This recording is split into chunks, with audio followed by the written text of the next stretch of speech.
MK ದೊಡ್ಡಿ ಲಿಮಿಟ್ಸಲ್ಲಿ ಏನು ಇವತ್ತೊಂದು ಆತ್ಮಹತ್ಯೆ ಪ್ರಕರಣ ಇದೆ. ಅದರಲ್ಲಿ ವ್ಯಕ್ತಿ ಓರ್ವ ನನಗೆ ಒಬ್ಬ ಅಧಿಕಾರಿ ಹಣಕ್ಕಾಗಿ ಪೀಡಿಸುತ್ತಾ ನನಗೆ ಸೈಬರ್ ಫ್ರಾಡ್ ಆಗಿದೆ. ಜೊತೆಗೆ ಅದರಲ್ಲಿ ನನಗೆ ಸುಮಾರು 11 ಲಕ್ಷಗಳಷ್ಟು ಮೋಸ ಮಾಡಿದ್ದಾರೆ. ನನಗೆ ಹಾಗೂ ಹುಷಾರಿಲ್ಲ, ಮಾನಸಿಕವಾಗಿ ನಾನು ಕುಗ್ಗಿದ್ದೀನಿ. ನಂಗೆ ಹುಷಾರಿಲ್ಲದೆ ಇರೋ ಕಾರಣದಿಂದ ನಾನು ಆತ್ಮಹತ್ಯೆ ಮಾಡ್ಕೊತಿದ್ದೀನಿ ಅಂತ ಏನೋ ಒಂದು ಡೆತ್ ನೋಟ್ ಬರೆದು ತೀರ್ಕೊಂಡಿದ್ದಾರೆ. ಅದನ್ನು ನಾವು ಇಮಿಡಿಯೇಟಾಗಿ ಕೇಸ್ ತೊಗೊಂಡಿದ್ದೀವಿ. ಅದನ್ನು ಫರ್ದರ್ ನಾವು ಇನ್ವೆಸ್ಟಿಗೇಟ್ ಮಾಡ್ತಿದ್ದೀವಿ. ಏನಿದು ಡಿಜಿಟಲ್ ಅರೆಸ್ಟ್ ಪ್ರಕರಣ ಮೇಲ್ನೋಟಕ್ಕೆ ಕಂಡು ಬಂದಿದೆ. ಇದ್ರ ಬಗ್ಗೆ ಕೂಲಂಕುಷವಾಗಿ ತನಿಖೆ ಮಾಡಿ ಆದಷ್ಟು ಬೇಗ ಅಪರಾಧಿಗಳನ್ನ ಅರೆಸ್ಟ್ ಮಾಡ್ತೀವಿ.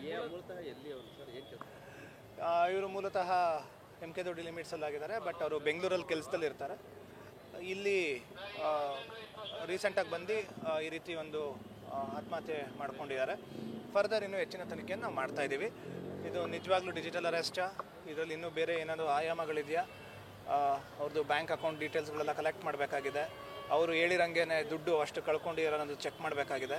ಹಾಗೂ ಹುಷಾರಿಲ್ಲ, ಅದಕ್ಕೋಸ್ಕರ ಸಾಯ್ತಾ ಇದ್ದೀನಿ ಅಂತಲೂ ಒಂದು ಲೈನ್ ಬರೆದಿದ್ದಾರೆ. ಅದ್ರ ಬಗ್ಗೆನೂ ನಾವು ಹೆಚ್ಚಿನ ಮಾಹಿತಿ ಕಲೆ ಹಾಕಬೇಕಾಗಿದೆ. ಓವರಾಲ್ ಇದು ಇನ್ನೂ ಪ್ರಾಥಮಿಕ ತನಿಖೆಯಲ್ಲಿರೋದ್ರಿಂದ ಇನ್ನೂ ಹೆಚ್ಚಿನ ತನಿಖೆ ಆದ ನಂತರ ಒಂದು ಕರೆಕ್ಟಾಗಿರೋ ಮಾಹಿತಿ ನಾನು ನಿಮ್ಗೆ ಹೇಳ್ಬೋದು. ಅದನ್ನೆಲ್ಲ ಫರ್ದರ್ ತಿಳ್ಕೊತಾ ಇದ್ದೀವಿ. ಅವರು ಅವೆಲ್ಲ ಅಷ್ಟು ಡೀಟೇಲಾಗಿ ಇನ್ನೂ ನಮಗೆ ಹೇಳಿಲ್ಲ.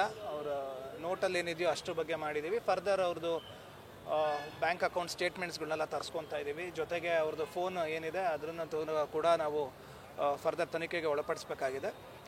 ಮೇಲ್ನೋಟಕ್ಕೆ ಸದ್ಯಕ್ಕೆ ಇಷ್ಟು ಮಾಹಿತಿ ಇದೆ. ಇನ್ನೂ ಹೆಚ್ಚಿನ ಮಾಹಿತಿಯನ್ನು ನಾವು ಒನ್ಸ್ ಫಾರ್ ಆಲ್ ಇನ್ವೆಸ್ಟಿಗೇಷನ್ ಪೂರ್ತಿ ಕಂಪ್ಲೀಟ್ ಆದ ನಂತರದಲ್ಲಿ ಇನ್ನೂ ಹೆಚ್ಚಿನ ಮಾಹಿತಿ ಕೊಡ್ಬೋದು. ಸರ್ಕಾರ ಸಾಕಷ್ಟು ರೀತಿ ಅವೇರ್ನೆಸ್ ಮಾಡ್ತಿದ್ರು ಕೂಡ ಈ ರೀತಿ ನಾವು ಕೂಡ ಅವೇರ್ನೆಸ್ ಮಾಡ್ತಾ ಇದ್ದೀವಿ. ಸರ್ಕಾರ ಅವೇರ್ನೆಸ್ ಮಾಡ್ತಿದೆ. ಜೊತೆಗೆ ಪ್ರತಿ ಫೋನ್ ಕರೆ ಬಂದಾಗ್ಲೂ ಕರೆಗಳು ಎತ್ತೋಕ್ಕಿಂತ ಮುಂಚೆನೂ ಇದ್ರ ಬಗ್ಗೆನೇ ಮಾಹಿತಿ ನೀಡ್ತಾ ಇದ್ದೀವಿ. ಡಿಜಿಟಲ್ ಅರೆಸ್ಟ್ ಬಗ್ಗೆ ಸಾಕಷ್ಟು ಮಾಹಿತಿಯನ್ನು ನೀಡ್ತಿದ್ದೀವಿ. ಸೈಬರ್ ಫ್ರಾಡ್ಗಳ ಬಗ್ಗೆ ಸಾಕಷ್ಟು ಮಾಹಿತಿಗಳು ನೀಡ್ತಿದ್ದೀವಿ. ಪ್ರಕರಣದಲ್ಲಿ ಇಂಥ ಪ್ರಕರಣಗಳಲ್ಲಿ ನೀವು ನೋಡಬೇಕು, ಒಂದು ಸತಿ ಮೋಸ ಹೋದ ನಂತರದಲ್ಲಿ ಇಮಿಡಿಯೇಟಾಗೆ ಪೊಲೀಸ್ ಠಾಣೆಗೆ ಬಂದು ಇದನ್ನು ಮಾಹಿತಿಯನ್ನು ಕೊಡಿದ್ರೆ ನಾವು ಇಮಿಡಿಯೇಟಾಗೆ ಕಾರ್ಯಪ್ರವೃತ್ತರಾಗ್ತೀವಿ. ಜೊತೆಗೆ ಏನು 1930 ಹೆಲ್ಪ್ಲೈನ್ ನಂಬರ್ ಇದೆ, 112 ಹೆಲ್ಪ್ಲೈನ್ ನಂಬರ್ ಇದೆ, ಅದಕ್ಕೆ ಫೋನ್ ಮಾಡಿದ್ರು ಕೂಡ ನಾವು ಇದ್ರ ಬಗ್ಗೆ ಹೆಚ್ಚಿನ ಮುತುವರ್ಜಿ ವಹಿಸ್ತೀವಿ. ಸಾರ್ವಜನಿಕರು ಇದನ್ನು ಅರ್ಥ ಮಾಡ್ಕೊಬೇಕು. ಯಾವುದೇ ರೀತಿ ಸೈಬರ್ ಫ್ರಾಡ್ಸ್ಗಳಿಗೆ ಬಲಿಯಾಗಬೇಡಿ. ಯಾವುದೇ ರೀತಿ ಸೈಬರ್ ಫ್ರಾಡ್ಸ್ಗಳನ್ನ ಇಗ್ನೋರ್ ಮಾಡೋಕ್ಕೆ ಹೋಗಬೇಡಿ. ಇಮಿಡಿಯೇಟಾಗಿ ಅದ್ರ ಬಗ್ಗೆ ಮಾಹಿತಿ ಕೊಡಿ. ಸಾಕಷ್ಟು OTP ಫ್ರಾಡ್ಸ್ಗಳು ಬರುತ್ತೆ. OTP ಕಳಿಸಿ ಅಂತ ಬರುತ್ತೆ. ಪಾರ್ಸಲ್ ಬಂದಿದೆ, ನಿಮಗೆ OTP ಹೇಳಿದರೆ ಪಾರ್ಸಲ್ ಡೆಲಿವರಿ ಮಾಡ್ತೀವಿ ಅಂತ ಹೇಳ್ಬೋದು. ಅಥವಾ ನಿಮ್ದು ಯಾವುದೋ ಒಂದು ಕೊರಿಯರಲ್ಲಿ ಡ್ರಗ್ಸ್ ಸಿಕ್ಕಿದೆ, ನಿಮ್ಮ ಬಗ್ಗೆ ಹೆಚ್ಚಿನ ತನಿಖೆ ಮಾಡ್ತಾಯಿದ್ದೀವಿ, ನೀವು ಬರಬೇಕಾಗತ್ತೆ ಅಂತ ಹೇಳಿ ಈ ರೀತಿ ಫ್ರಾಡ್ ಮಾಡೋ ಅಂತಹ ಉದ್ದೇಶಗಳನ್ನು ಇಟ್ಕೊಂಡು ಅವರು ಹಲವಾರು ರೀತಿಯ ಸೈಬರ್ ಫ್ರಾಡ್ಸ್ಗಳನ್ನ ಮಾಡ್ತಾರೆ.